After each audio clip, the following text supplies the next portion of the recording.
തന്നെ MLA ആക്കിയ വോട്ടർമാരെ കാണുവാൻ അഡ്വക്കേറ്റ് സേനാപതി വേണു എത്തി. സേനാപതി രാജകുമാരി രാജാക്കാട് പഞ്ചായത്തുകളിലെ വോട്ടർമാരെ കാണാനാണ് MLA എത്തിയത്. 25 വർഷങ്ങൾക്കിപ്പുറം ഉടുമ്പൻചോലയിൽ UDF-ന് MLA ഉണ്ടായത് ആഘോഷമാക്കുകയാണ് പ്രവർത്തകരും.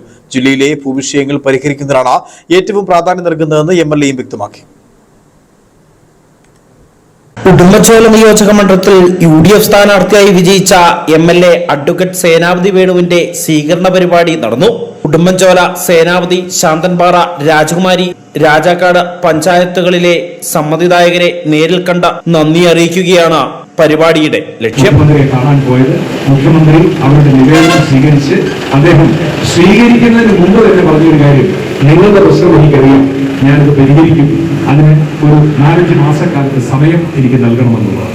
എന്ന് പറഞ്ഞാൽ ഇടുക്കിയിലെ ഭൂപ്രശ്നങ്ങളെ കുറിച്ച് ഇത്ര മാത്രം ആഴത്തിൽ പിടിച്ചിട്ടുള്ള മറ്റൊരു രാഷ്ട്രീയ നേതാവ് കേരളത്തിലില്ല എന്നുള്ളതാണ്. അത് അദ്ദേഹം ബോധ്യപ്പെട്ടിരിക്കുന്നു. അതുകൊണ്ട് തന്നെ അതിന് പരിഹാരം ഉണ്ടാകും എന്ന് ഞാൻ നിങ്ങൾക്ക് ഉറപ്പ് നൽകുകയാണ്. 5-ാം തീയതി പാറത്തോട് രാവിലെ 8 മണിക്ക് ഉദ്ഘാടനം ചെയ്ത പ്രയാണം പൂപ്പാറയിൽ സമാപിച്ചു. സേനാവതിയിൽ നടന്ന യോഗത്തിൽ UDF ചെയർമാൻ തങ്കച്ചൻ വെള്ളനാമറ്റം അധ്യക്ഷത വഹിച്ചു.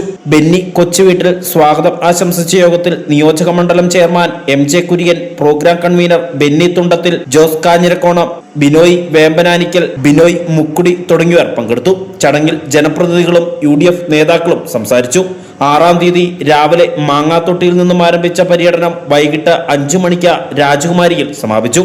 കോൺഗ്രസിന്റെയും UDF-ന്റെയും ജില്ലാ ബ്ലോക്ക് നേതാക്കൾ യോഗത്തിൽ പങ്കെടുത്തു. ന്യൂസ് ബ്യൂറോ, രാജകുമാരി.